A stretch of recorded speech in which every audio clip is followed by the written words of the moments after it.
On the observation deck of the flagship Ever-Bright Sovereign, Grand Marshal Draveth watched a world stop fighting, and he found it almost dull. The last of the human orbital platforms was breaking apart below him. 21 of them scattered into slow, cold fire, and there was no sound to any of it. Fire in space does not roar. It only glows and drifts, metal folding into itself, light bleeding out into the dark, like something exhausted. He had seen it 311 times before, once for every world the Imperium had taken in 5,000 years of patient expansion, and he had learned long ago that the last hour of a war was never as loud as people expected. It was quiet. It was always quiet. That was how you knew you had won. Behind him, an analyst named Yavia stood at her station and pretended to read her instruments. She was young for her post, careful, the kind who checked a number twice before she trusted it. She had checked this one 4 times. The human fleet had numbered 440 ships when the campaign began. Now 9 remained, running for the outer dark, and the rest were gone. It was a clean result. It should have felt clean. She could not have said then why it did not. Draveth asked for the terms to be sent. 2 words. He did not raise his voice. In 5,000 years, the Imperium had never once needed to. The surrender was signed on the human world itself, in an old stone hall in a city the humans called The Hague. Draveth's advisors had chosen it on purpose. It was the place where these people had signed their own most solemn agreements across the whole of their short and violent history. And there was a certain weight, the advisors said, in making a species kneel inside its own sacred room.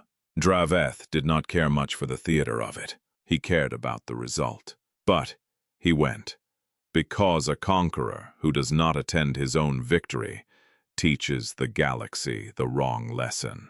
The human delegation was 6 people, and they came in wearing dark clothing, and every one of them looked like what they were. A people who had just watched everything they built come apart in a matter of weeks. Their faces were gray. Their hands were not steady. They looked at the floor, all of them except one. Her name was Nadia Sorel, chief envoy of what was left of the human government, a small woman with dark eyes and hair going silver at the temples, pulled back tight.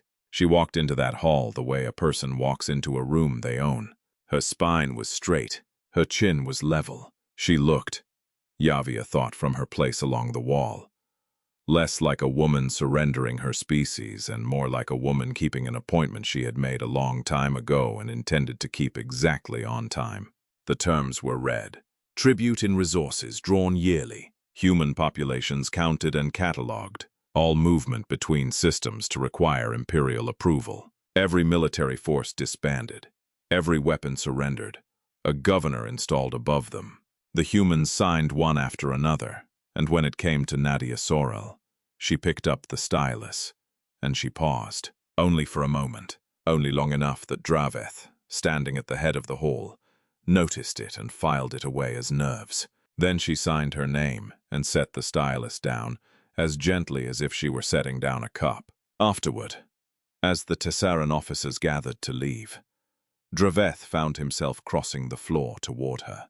He told himself it was curiosity. She was the only human in the room who had not wept, and a commander who has broken as many species as he had develops a certain interest in the ones who do not break the way the others do. "You are not afraid," he said. He meant it as an observation.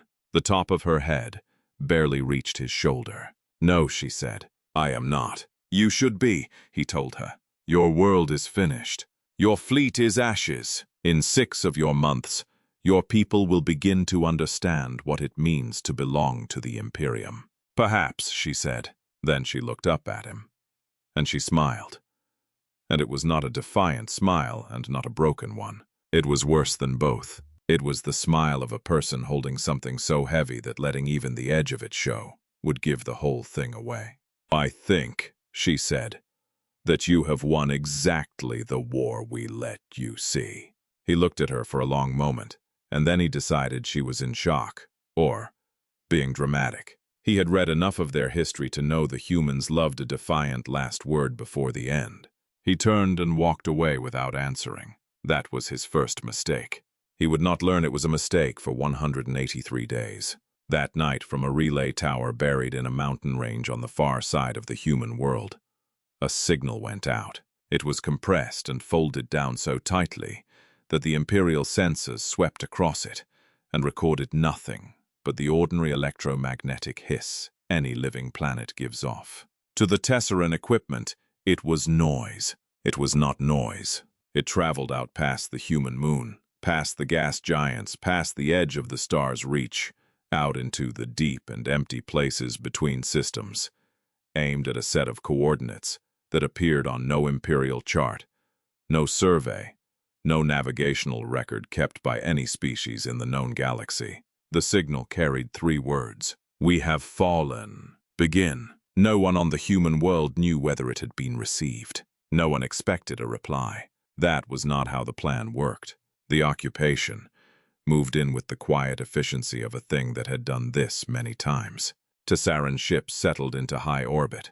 Ground units marked out their zones. A governor arrived, a heavy, patient administrator named Halvek, with a staff of 800 and the unhurried manner of someone who had governed, conquered worlds before, and knew that the first months were the dangerous ones. He kept the humans fed. He kept the lights on.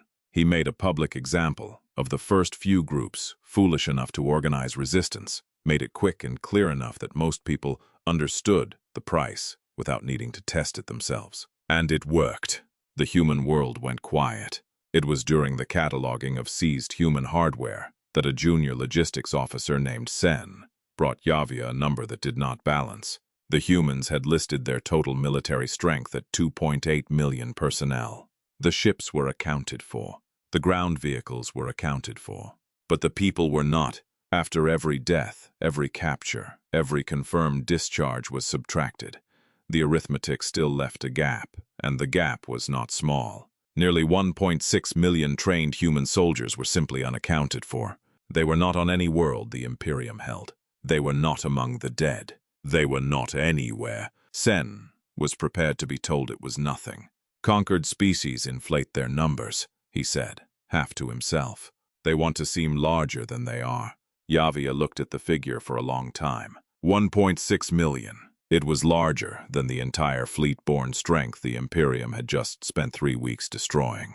"File it," she said finally, "but keep your own copy, and do not let anyone talk you out of finding it strange." 3,000 light-years away, in a system that appeared on no chart, under a dim red star with 7 cold and airless moons, something woke up.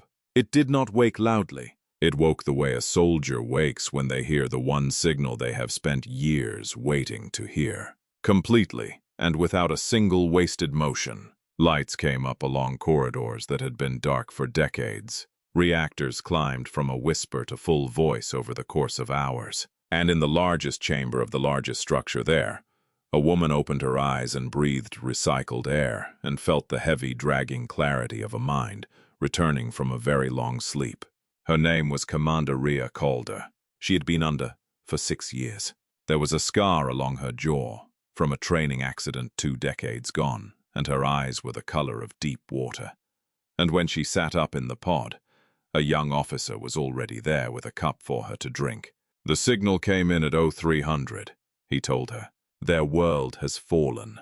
The governor is installed. The occupation is early." She had known it was coming. They had all known, for longer than any of them had been alive. "How many stations received it?" she asked. 53 confirmed. "Full readiness across all of them, inside 3 days.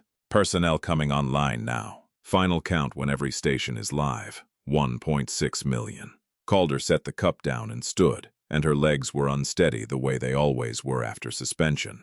And then they found the floor. She walked to the chamber's window and she looked out at what the shipyard held, and even after all the years of building it, the sight of it still moved something low in her chest that she never quite got used to. Row after row after row, not the modest patrol vessels and converted freighters that the visible human military had thrown into the Imperium's guns as a shield. These were something else. This was what her species had been building, in secret, in hidden places across the galaxy, for the better part of 220 years. "Wake everyone," she said. "All stations. We do not rush, but we move. The Imperium believes it won a war. It is going to learn it won a single battle." The officer tried to keep his face professional. He could not entirely manage it. She saw in him the same thing she felt in herself, the strange relief of a long wait finally ending. He left to carry the order out, and she stood at the glass a while longer, looking at a fleet the galaxy did not know existed. Built by a people who were never the first to fight, only the ones who planned, carefully and without hurry, for the day they would have to fight back. Back on the occupied world, under a low gray sky, Nadia Sorel kept a small office in the same building where she had signed the surrender. The Imperium let her keep it. Governor Halvek found it useful to have a human who would answer questions and help move his paperwork along, a familiar face to soften the transition. And Nadia was nothing but cooperative. She answered what she was asked. She helped with logistics. She smoothed the edges of 100 small arrangements between the occupiers and the occupied, and she did it well. And she did it with the tired patience of a woman who had accepted a hard reality. She was also counting the days. She had told no one. She kept the count in a physical notebook, real paper and real ink, because no Imperial scanner in the building bothered with a thing that gave off no signal. Each morning she opened it, crossed out the old number, wrote the new one, and closed the drawer. That was all. On the day the last human orbital station burned, the notebook had said 1. Now it said something larger. She did not look at the number long. She did not need to. She only needed to keep the count honest because the count was, she believed, the most dangerous weapon her people still had, and no one on the other side of her desk had the faintest idea it existed. Let them settle in, she thought, closing the drawer. Let them grow comfortable. The galaxy has never once seen humanity's real army. It will. 3 of the humans, months after the fall, the Imperium celebrated, and the Imperium did not celebrate modestly. Draveth returned to the capital world, to Sara Prime, to crowds that filled the great plaza before the seat of the High Council. Ships fired light into the sky. The Council awarded him the Iron Wreath, the highest honor a Tessaran commander could hold, in a ceremony broadcast to every connected world in Imperial space, and to the whole watching galaxy. The conquest of the human world was presented as exactly what it appeared to be: the complete and final subjugation of a young, overconfident species that had dared to refuse its place in the greatest civilization the stars had ever known. The speeches all circled one simple idea. No matter how stubborn a people, no matter how fiercely they believed in their own importance, the Imperium won. It had always won. It would always win. The other species of the galaxy watched from a careful distance. The small ones, the border ones, the ones who had signed their non-interference pacts and quietly hoped, without ever saying so, that humanity might somehow be the wall the Imperium finally broke against. Some of them sent formal congratulations to the Council. None of them said what they were actually thinking, which was, better them than us. And we are next. Yavia did not watch the celebration. She was 3,000 light-years away, in a cramped analysis office in the occupation's administrative district, and she had never stopped thinking about the missing 1.6 million. She had filed the report as she was told. It had traveled up through the proper channels, and a clerk on the Capitol had marked it a probable record-keeping error by a primitive species and filed it away. That was the official answer. Yavia kept her own copy, and she added to it whenever she found something new, and she found new things with a regularity that she did not like at all. The first was in the service records. She had access to the raw human personnel files, the ones seized from their command databases before they could be scrubbed. Not the tidy summaries handed up the chain, and when she read the raw files carefully, she saw it. The missing soldiers had numbers. They had training histories. They had medical records, but their deployment orders assigned them to units with designations that appeared nowhere in the captured human order of battle. Units that did not officially exist. She pulled every scrap of human military documentation she could reach and cross-referenced the unit codes until a shape began to emerge, and the shape unsettled her. Every one of the unknown units carried a designation, beginning with the same 2 letters. She found the word spelled out only once, in a single scorched fragment recovered from a command center that had been burned nearly to slag in the mountains of the southern continent. 11 pages survived, most of them damaged. But those 11 pages were enough to make her sit very still at her desk for a long time. The fragment described a program, an old one, begun, according to the document, roughly 220 years before the human world fell. Its stated purpose was not victory. Its stated purpose was survival. Specifically, the survival of a fighting force that could answer after the worst had already happened. And the document defined the worst as this: the complete defeat of the human world's visible defenses and the occupation of the home world itself. The soldiers of that program had a name. The fragment gave it plainly. They called themselves the Deepwatch. Yavia read that line 4 times. Then she took what she had to her superior, an intelligence officer named Kessa, a Tesseran of middle age with a sharp eye and a reputation for not letting go of a thing once it had started to bother her.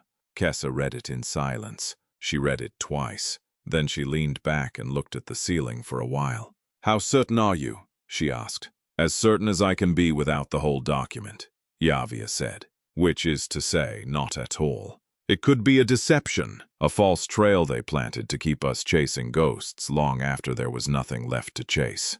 "But you do not think so?" "No." "Why not?" "The depots," Yavia said.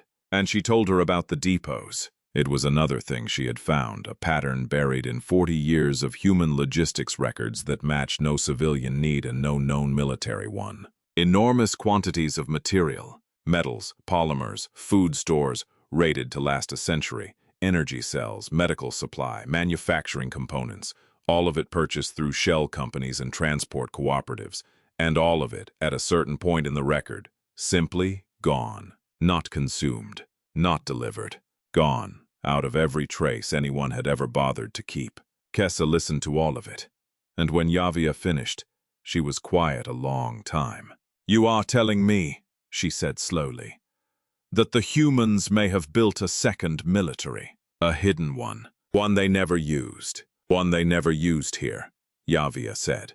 Kessa went to the window. Below, the occupied district was gray and still. Human civilians moving along the streets in the hunched, quick, eyes-down way of a conquered people who have learned not to meet a soldier's gaze. "Take it to the Grand Marshal," she said. Yavia had expected that answer. She had also, if she was honest, expected the answer she got from Draveth. He received them on the human moon, in a temporary command center, between coordinating 3 other frontier campaigns, and he gave them 11 minutes. In 11 minutes, he listened to the report, glanced at the fragment, and told them they were overthinking a bookkeeping error left behind by a species that no longer existed as a fighting force. "They are beaten," he said.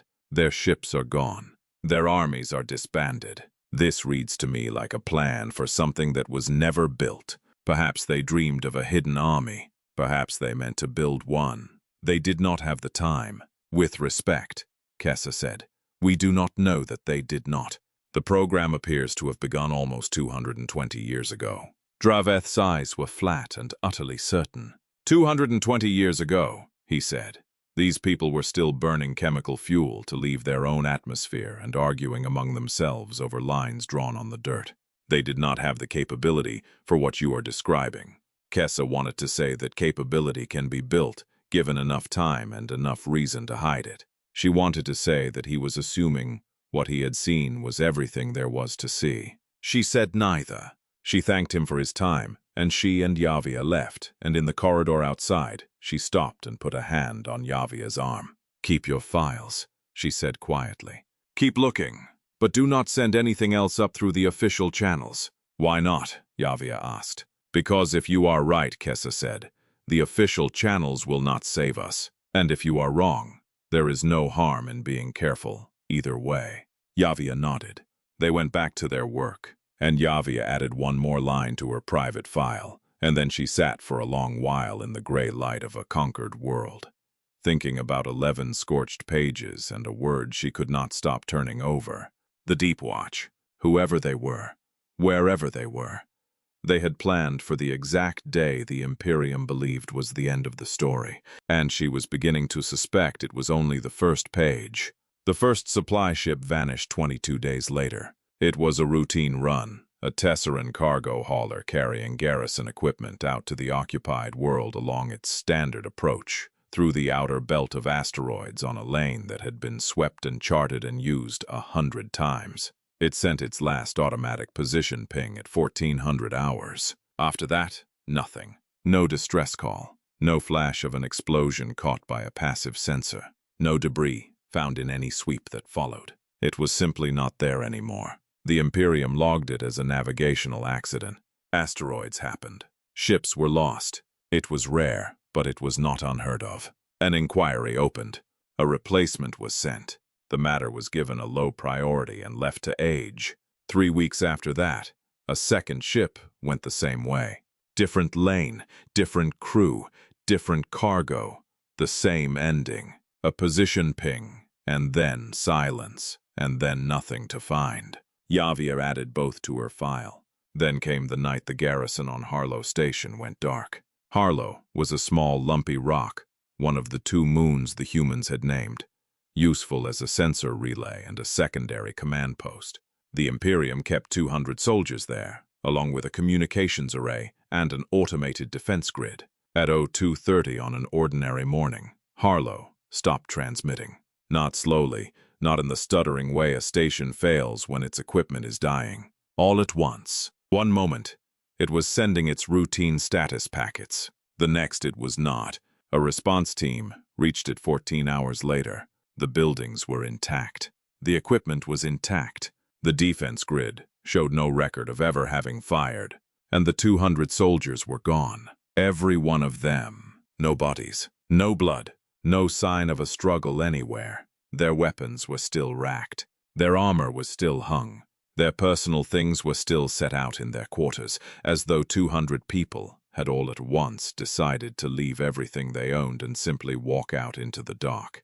There was one thing more. On the main display in the command room, typed in through a Tesseran interface, which meant someone standing at that console had entered it by hand before the end. There was a single line. It was written in perfect Imperial standard. It said, "We see you looking. Keep looking. You will not find us until we choose to be found." Kessa read the incident report and felt something cold and specific settle behind her ribs. Not fear exactly. The feeling of standing at the edge of something very large and very dark and only beginning to understand how large it was. She went to find Yavia and found her already at her desk, reading the same report, her face very still. "It is real," Yavia said. "The program is real." "Yes," Kessa said. They sat together in silence a while. "What do we do?" Yavia asked. "We keep building the picture," Kessa said. "Because whoever did this wants us to know they exist, without telling us what they are or where or what they intend. And that means they are not ready yet, which means we may still have a little time. Time for what? Time to understand what we are facing before it is too late to face it at all." She did not say the other thing, the thing she kept in the private part of her mind, where she stored the thoughts she did not share. She was thinking about Draveth on the moon, telling them the war was over, telling them he had won completely. And she was thinking that whoever had emptied Harlow Station of 200 living souls without leaving a single mark on the walls did not fight like a beaten species. They fought like a species that had been preparing, very carefully, for a very long time. And they fought like a species that was not afraid. 6 months after the fall, the Imperium lost a convoy, and it lost it in a way that was very hard to explain. 12 ships, military transports, and civilian haulers mixed together, all flagged under Imperial registry, carrying supply out to the garrison worlds along the rimward front. They traveled a stretch of space that had been fully charted, with no asteroid fields in the lane, and no pirates known within a dozen systems. The last of them cleared out, 4 years before. All 12 ships disappeared inside a window of 90 seconds. 3 of them managed to transmit partial distress signals before they went silent, and the signals were too short to carry anything useful. But the timing told the investigators one thing that mattered. The distress calls did not begin until after whatever hit the ships had already hit them. Whatever it was, it had struck faster than any crew could respond. The teams combed the debris for weeks. They found hull fragments and scattered cargo, the kind of leavings a ship gives up when it is destroyed at range by something precise. They found no bodies, and the pattern of the wreckage was wrong. Not the chaotic bloom of an explosion, but a tight, ordered field, as though each ship had been marked and taken in sequence, one after another, in the space of a held breath. Yavia read the report 3 times, then pulled her file, which had grown thick, and added the convoy to it. She noted, very carefully, that the burn patterns on the recovered hull matched no known weapon in the Fleet Intelligence Archive. Not Imperial, not any rival, not pirate, nothing anyone had a name for. 2 weeks later, the fortress at Kaldan vanished. Kaldan was not some outpost. It was a first-class Imperial strategic fortress, carved into the core of a great asteroid, built to survive a sustained fleet bombardment, home to 4,000 soldiers, 3 squadrons of fighter craft, a full sensor array, and enough stores to hold out 3 years without resupply. It had stood 60 years. It was considered one of the most secure installations on the Rimward border. It was there at 0600. By 0900, when the scheduled status check received no answer, it was gone. Gone was not quite the word. The asteroid was still there. The tunnels bored into its rock were still there. The lights still burned and the air still cycled. But the 4,000 soldiers were not. No bodies, no blood, no damage to a single wall. Every weapon racked, every possession in its place. The fortress had been emptied, with the same clean, impossible precision as Harlow. And on the wall of the main operations center, in standard Imperial text, 5 words: "You cannot fight what you cannot see." Kessa walked Kaldan's empty corridors for 6 hours, documenting everything, building the picture. And in a small equipment room off the main hall, she found the thing the first teams had missed. A small printed card, the size of a human palm, made of a paper stock native to no world in Imperial space. It had writing on it, and the writing was in the primary human tongue, which Kessa could not read. She held her translator over it. "We have watched you for a long time," it said. "We know every fortress, every fleet position, every supply lane you keep. You know nothing about us. When we are ready, you will know. You will know all at once." She stood in that little room for a long time. Then she went back to her ship and sent a message that bypassed every proper channel, straight to Grand Marshal Draveth's personal command frequency, at the highest priority the system allowed, under a single line of header. "You need to listen to me now." This time, he listened.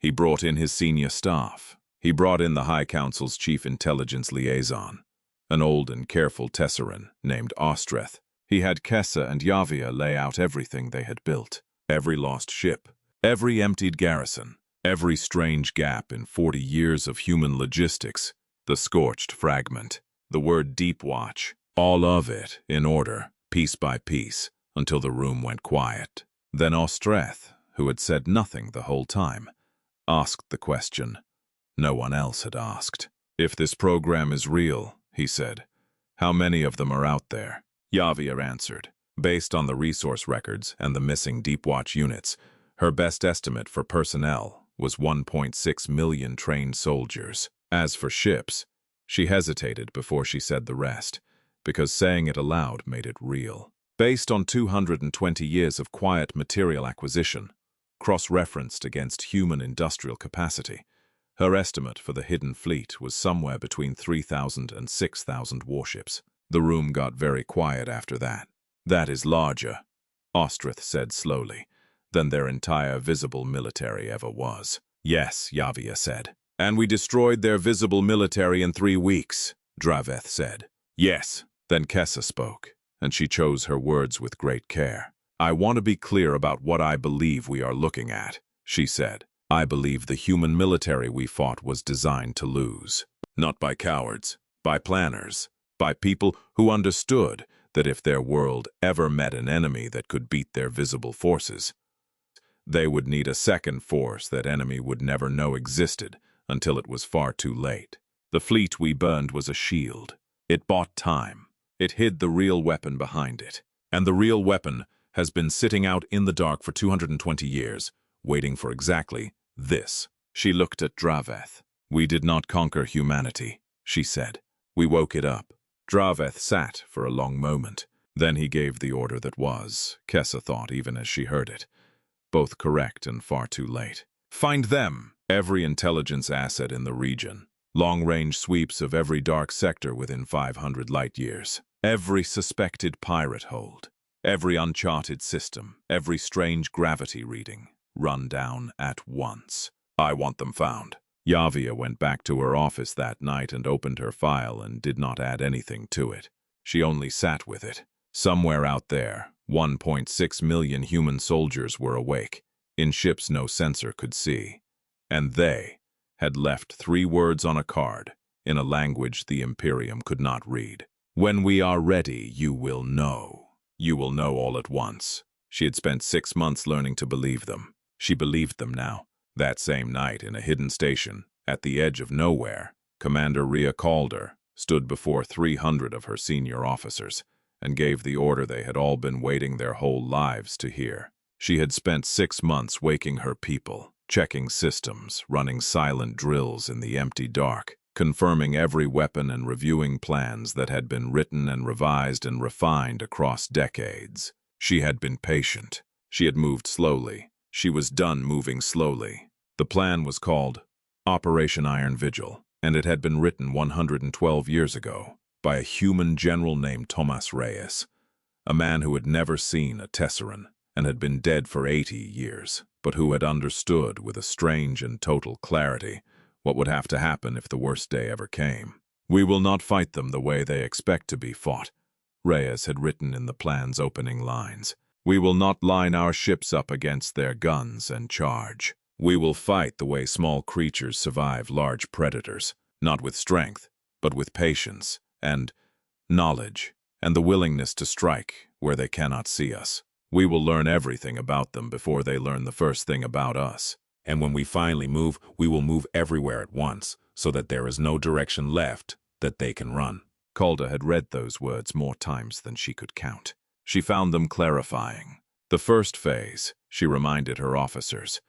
They had already begun. Reyes had named it the telling. Its purpose was not to destroy the Imperium's military. Its purpose was to make the Imperium understand, slowly and unmistakably, that it was in a war, a real one, and that it was already losing. The vanished ships, the emptied garrisons, the words left on the walls. That was the telling. That was humanity saying quietly, into the dark, "We see you, we know you, we are already inside every place you believed was safe." The second phase was called the severing, and that was what she was ordering now. For 6 months, she said, "We have reminded them there are shadows they cannot see into.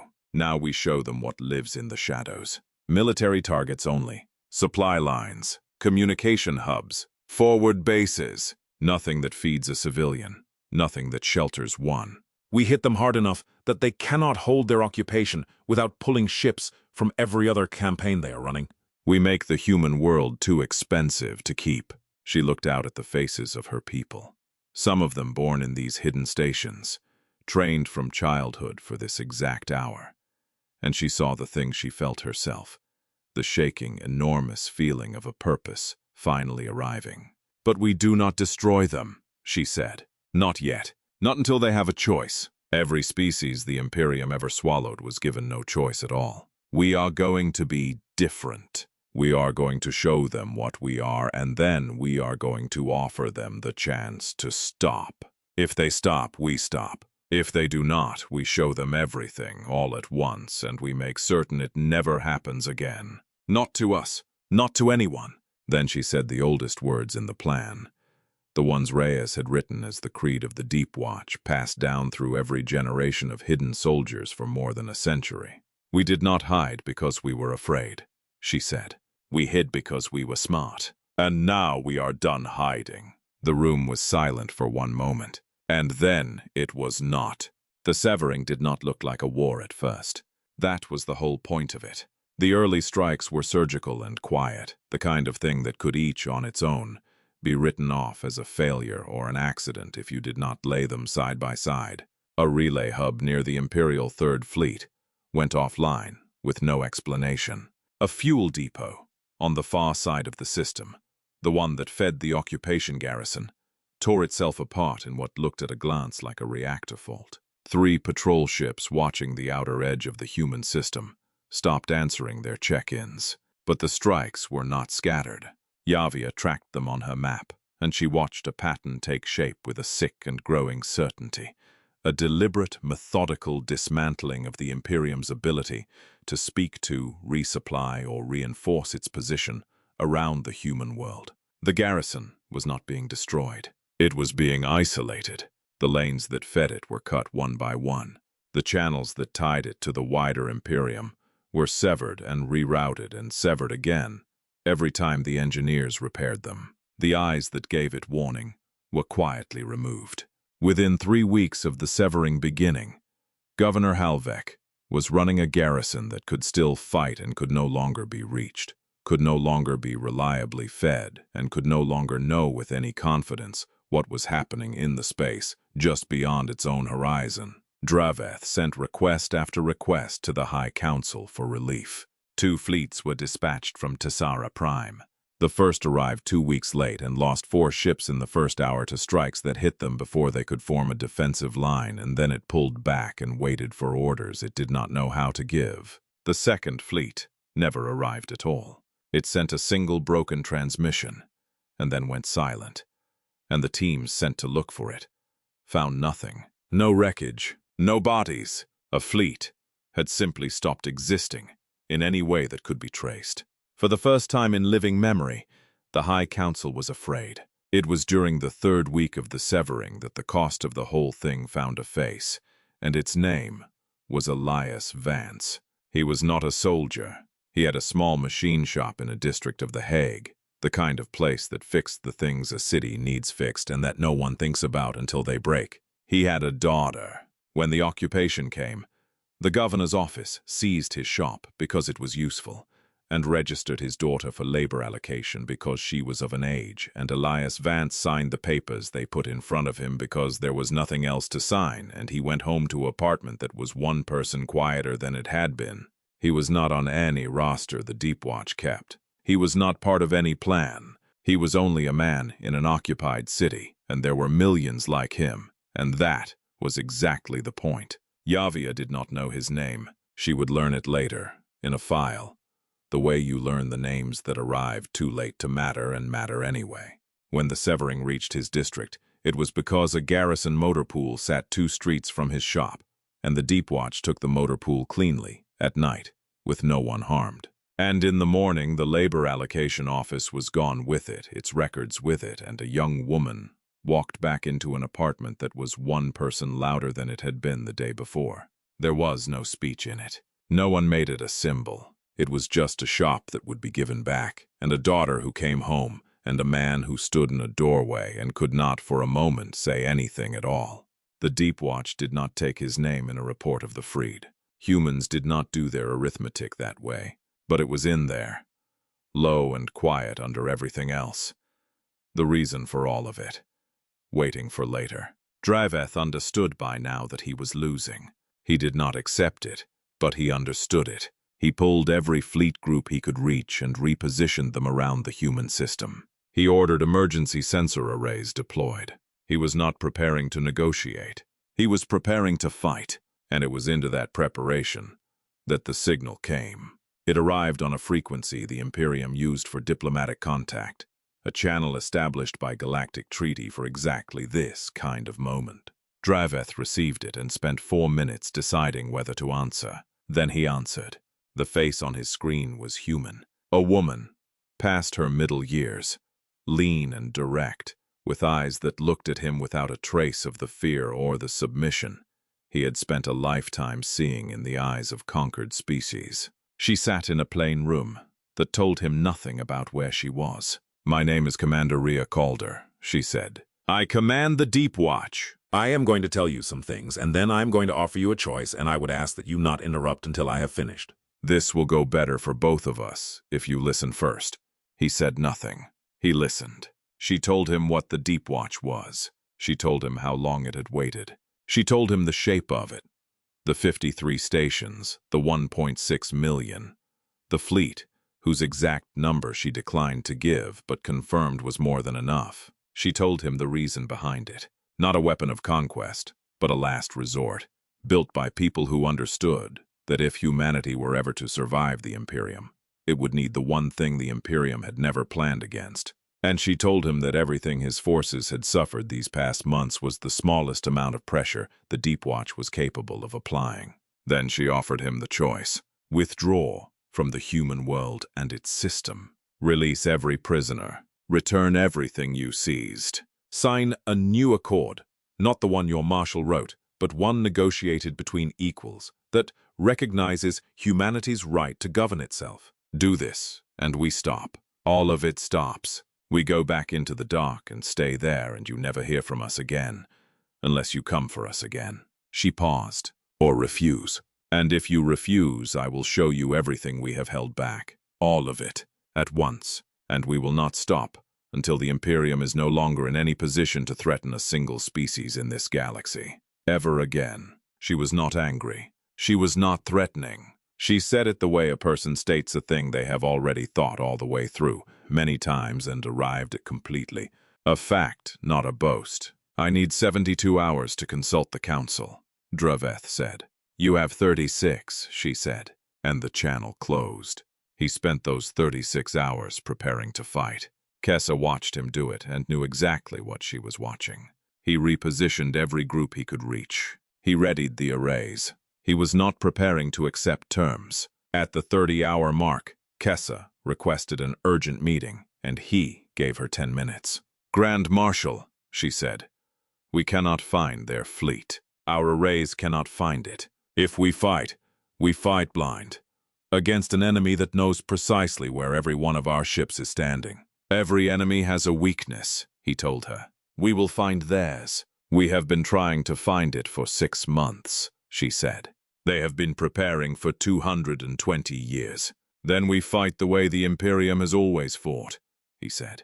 With everything we have, until one side stops. And if what they have, she said, is more than everything we have. He looked at her, and for just a moment, something moved behind the certainty in his amber eyes. And then it was gone. And he said the thing he had said his whole life, the thing that was as much a part of him as his scars. The Imperium does not lose. She left his office and did not go back to her own. She went to the communications room and she sat down at a secure terminal, and for a long moment she did not touch it. She had served the Imperium for 22 years. She had believed in it, in the order it brought, the long peace of many worlds under one law. But she had built this picture more carefully than anyone alive, and the picture told her, with a clarity she could not argue away, that Draveth was about to lead his forces into the exact battle their enemy had spent 2 centuries learning how to win. She opened the diplomatic channel Calder had used, and she began very carefully to type. She typed, "My name is Kessa. I am a Tesseran intelligence officer. I believe your offer is genuine. I believe my marshal is going to refuse it. I want to talk." The reply came in 6 minutes. "We know who you are," it said. "We have watched you a long time. You are the one who understood us first. Come to the following coordinates, and you will be met safely. If you want to help, you are welcome." Kessa sat still a moment.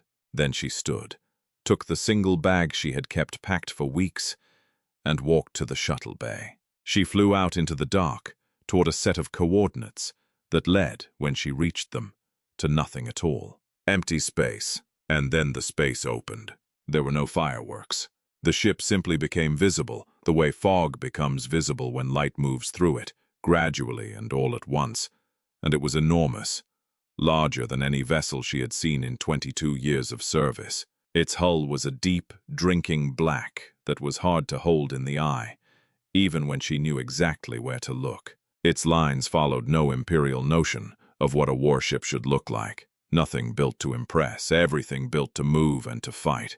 A tractor beam took her shuttle in, gentle and exact. At the airlock, a young human officer met her, professional and unhurried, and, to her surprise, polite.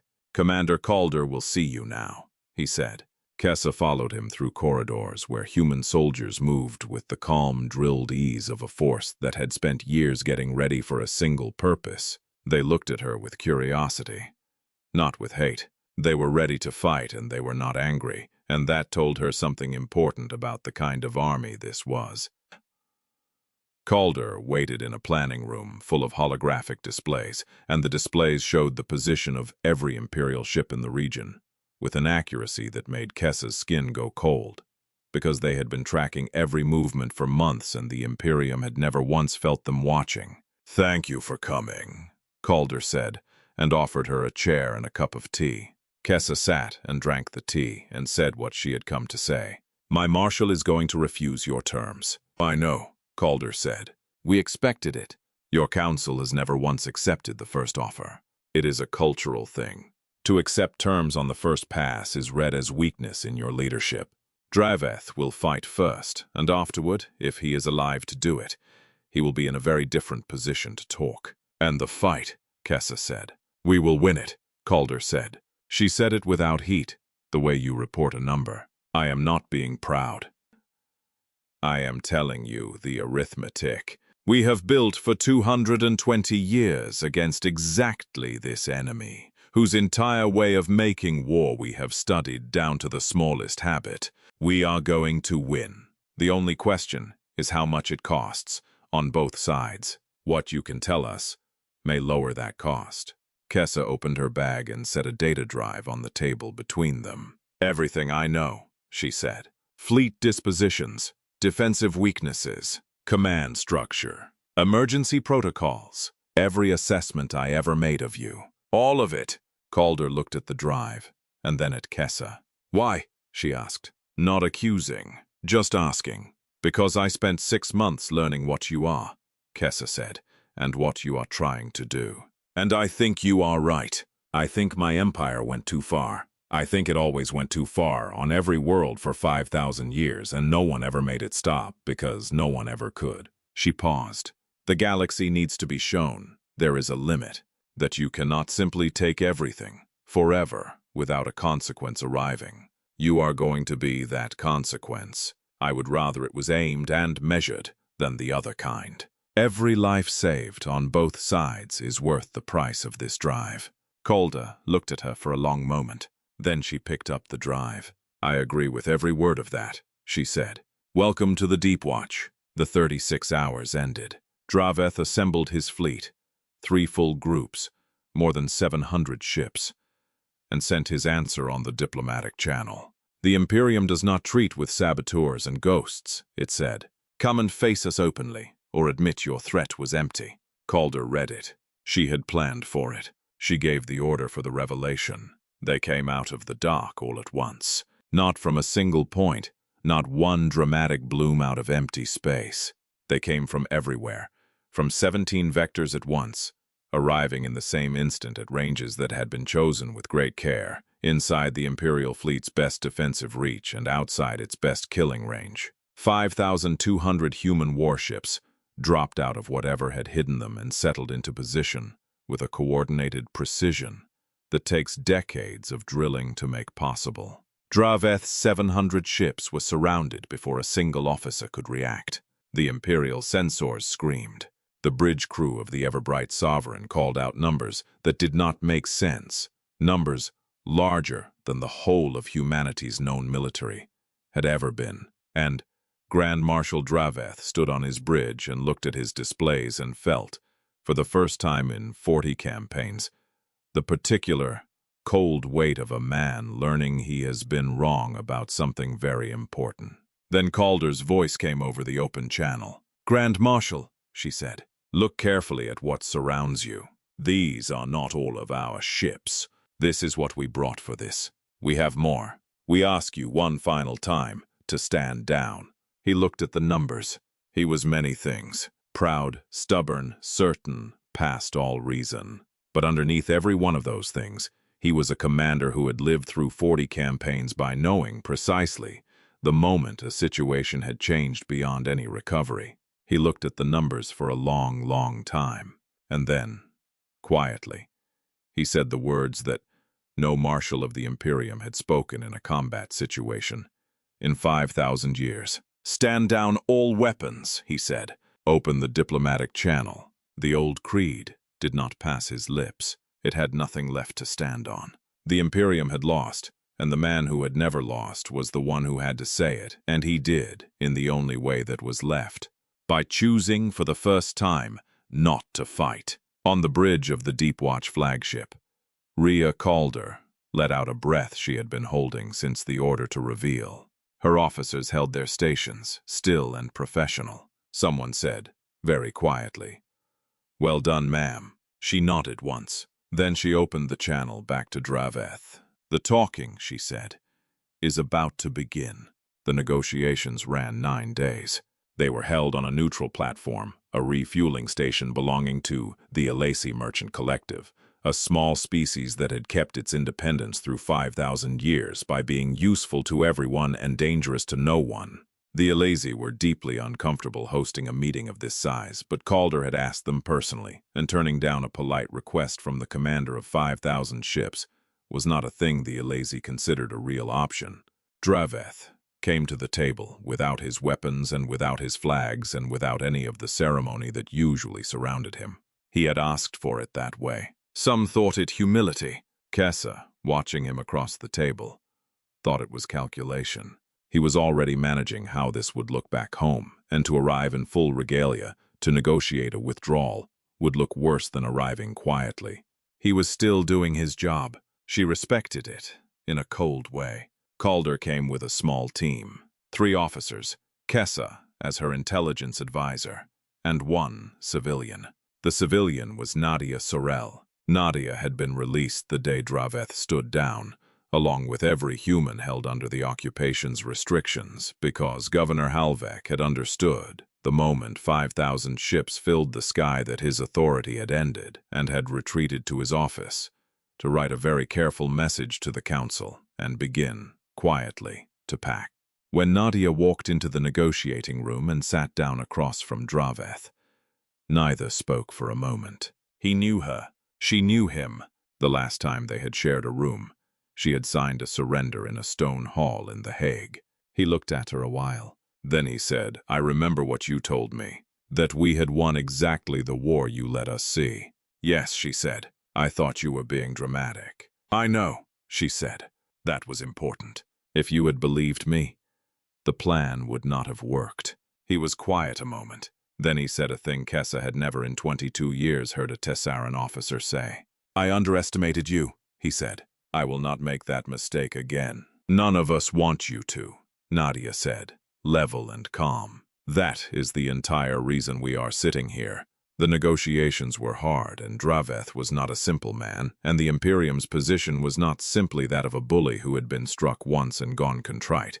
He had a home world to answer to. He had a council, watching every word.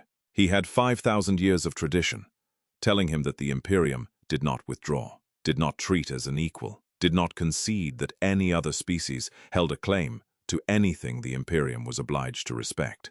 Calder did not ask him to unmake his culture in 9 days. She was far too clever for that. She asked for specific things. A full withdrawal from the human system, completed within 30 days. The release of every prisoner. A non-interference covenant filed with the Concord Archive, recognizing humanity's sovereign right to govern its own worlds. A reparations fund to repair what the occupation had broken. She did not ask for an apology. She did not ask him to admit wrong in front of the galaxy. She understood that was impossible, and she did not need it. She needed the result. He pushed back on the fund.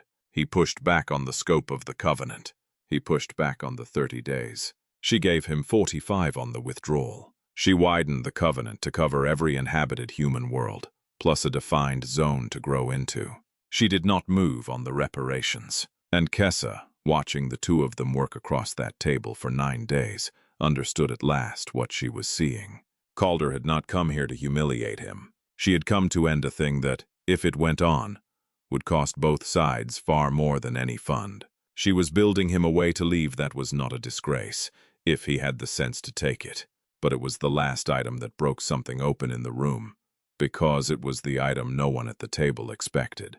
Among the reparations, Calder asked that a portion be paid not to humanity, but to 3 of the Imperium's own subject worlds, small ones ground down under tribute for generations. And she asked that a set of ritual objects taken by the Imperium from a conquered people, 100 years before humanity was even reached, be found in the Imperial archives and returned to the descendants of the world they had been stolen from. Draveth did not understand it. He said so plainly. "These are not your worlds," he said. "These are not your objects. They were taken before your species left its own atmosphere. You gain nothing by asking for them." "Why?" "Because we can," Calder said. "That is the entire reason. We are in a position right now to ask for anything. And what we are choosing to ask for it is that a people we have never met get their gods back." She let that sit. "You have spent 5,000 years teaching the galaxy. That strength is for taking. We would like to spend a little of ours teaching it. That strength can also give. It costs us nothing, and it is the most important thing on this table, and I do not expect you to understand it today." "That is all right. The galaxy will understand it. That is who it is for." Kessa watched Draveth try to find the strategy in it, the leverage, the hidden gain, and fail, because there was none, because it was exactly what it looked like. It was, she would think later, the single most dangerous thing humanity did in the entire war. Not the fleet. The fleet only frightened people. This baffled them. And a power you cannot frighten is one kind of problem. A power you cannot even understand the wants of is another kind entirely. On the 9th day, they signed. The document was called the Hague Accord of Equals. Nadia Sorel had insisted on the name, and Draveth had accepted it after a long, still silence. The silence of a man accepting something that costs him something real. It was filed with the Concord archive within the hour, and by the end of the day, it had gone out to every connected world in Imperial space, and every neutral collective, and every independent system, with a receiver to hear it. The galaxy read it, and the galaxy went very quiet for a while. And then, slowly, and then all at once, the galaxy began to talk. The species who had watched the human world fall and thought better them than us were thinking something different now. They had believed the Imperium could not be stopped, because they had never once seen evidence otherwise. Now there was evidence. Small worlds, border worlds, worlds that had paid tribute for a dozen generations, began to speak to one another, and to the humans, asking careful questions about a covenant and whether its shape might be made to fit them too. Calder had expected this. Reyes had written it into the plan in the sections that reached far past the fighting, because the plan had always been larger than the survival of one species. It rested on a belief that if humanity ever proved the Imperium could be held, others would find their own courage. She answered every message herself, or had Kessa answer in her name, and she was careful. She promised nothing she could not deliver. She did not offer humanity as a new protector, a kinder master to replace the old one. "We built our strength to protect ourselves," she said, again and again. "We are willing to help you build yours. We will share what we know. We will never tell you what to do with it." It was a strange offer, and most species found it disorienting, and a few found it so unlike anything they had heard that they simply asked whether she meant it. She always said yes. "And if you want proof," she said, "watch what we do next." What they did next was pull the fleet back. Not away, not gone. Humanity kept its stations, its ships, its trained soldiers. The Deepwatch did not dissolve because the danger of the hour had passed, because Calder was not naive, and the galaxy was large, and the future was long, and what had happened once could happen again. But the fleet went home, to human worlds and human stations, and it did not hover, and it did not loom. It simply existed, the way a fact exists, a thing everyone now knew was there, that changed what was possible for everyone who knew it. On the human world, the last Imperial ship left the system on the 43rd day, 2 days ahead of the deadline. because Draveth had decided that finishing early was a gesture of good faith that cost him little and bought him something in the histories. Kessa noted it in her report. "He is managing his legacy now," she wrote, "not his defeat. That is a good sign. A man managing his legacy is thinking about the future. A man thinking only about his defeat is planning revenge." On the day the last ship left orbit, the people of The Hague came out into the streets. Most of them had not known the Deepwatch existed until 5,000 ships filled the sky. And even then the truth had reached them slowly, in pieces. But they understood enough. They came out and looked up at a sky with no ships in it, and they felt the particular thing a person feels when a breath held for a very long time is finally let go. Some cheered, some were silent, some stood with their families, and did not need to say anything at all. In one district near a shop that had been given back, a man named Elias Vance stood in a doorway with his daughter beside him and looked at the empty sky. And that was the whole of it. And it was enough. Nadia Sorel stood on the steps of the building where she had signed the surrender and watched the city come back to life. She held the small notebook in her hands, paper and ink, the kind no scanner ever bothered with. She opened it, and she looked at the count. 191. She did not cross the number out. There was nothing after it to write. She closed the notebook and put it in her pocket, and she thought about a general named Reyes who had written a plan as a young man and died without ever knowing whether it would work. She thought about the generations of soldiers who had lived their whole lives in hidden stations, training for a moment that might never come, serving a purpose they could tell no one. She thought about Calder, 6 years under, waiting, and she thought about the soldiers of the visible fleet, the shield, the ones who had gone into battle, knowing they were meant to fall, who had died to buy the time and keep the secret whole. They had known what they were doing. They had done it anyway. She closed her eyes a moment. Then she opened them and turned and went to do the next part of the work. 3 months later, Rhea Calder stood before the Concord of Worlds. The chamber was fuller than it had been in a generation. Species that usually sent junior observers had sent their senior voices. Species that had not attended in decades had sent someone. The Imperium had sent Draveth himself, which was either respect or surveillance, or, most likely, both. Kessa sat in the Imperial section. Her recall had been quietly shelved, because Draveth had concluded that an intelligence officer who followed the evidence to its correct end, even an unwelcome one, had done exactly what a good officer should. She watched Calder walk to the front of the room in plain dark clothes, nothing anyone would look at twice, and begin to speak. 220 years ago, Calder said, people who were afraid of what might one day come built a thing they hoped would never be needed. They built it quietly. They kept the secret and passed it down, and some of the generations who kept it never once saw their home world, and some were born in the dark and lived their whole lives getting ready for an hour that might never arrive. She paused. The hour arrived. And here we are in a room fuller than it has been in a very long time, and I think everyone here is asking the same question. What happens now? She looked out across 100 kinds of face. We are not going to tell you, she said. That is not ours to decide. We built our strength to protect ourselves, and we used it to protect ourselves, and we are going to keep it, because the future is long and the universe is large, and we are not fools. But we are not going to use it to build an empire. We are not going to stand over anyone. What we are going to offer is the one thing every species in this room deserves, and almost none of you have ever had. Time. Time to make your own choices. Time to build your own strength. Time to decide what kind of galaxy you want without someone standing at your shoulder while you decide it. She let it settle. If a day comes when someone tries to take that time from you by force, we will have a conversation about what, if anything, we can do together. But we will not do it for you.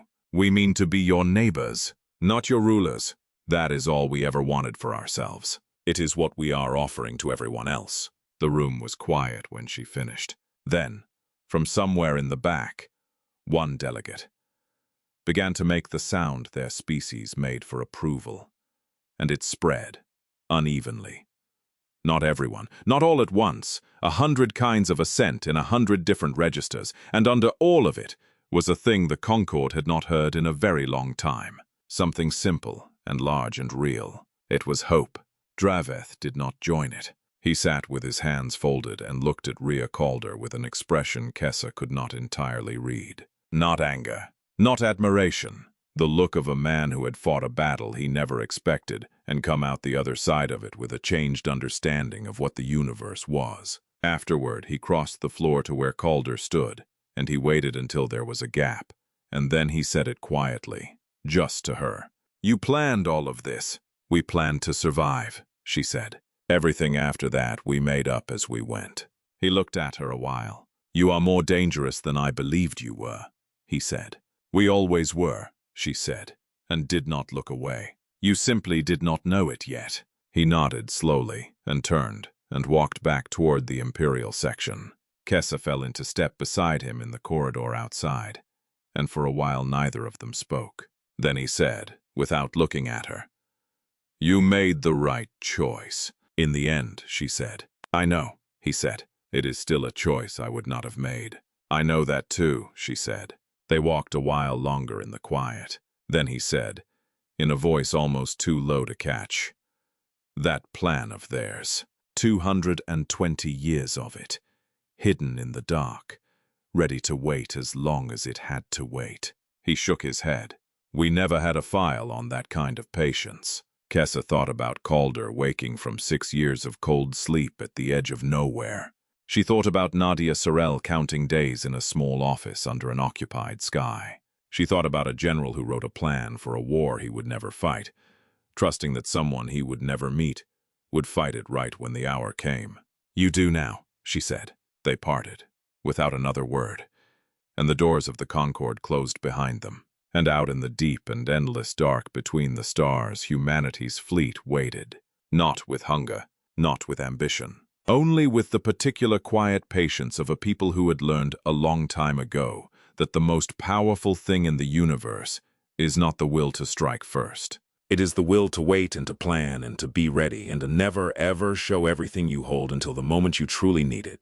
That was the lesson the galaxy learned the day humanity's real army finally stepped out of the dark. Not that humanity had become strong. That humanity had always been strong and had only, all this time, been waiting for the right moment to prove it.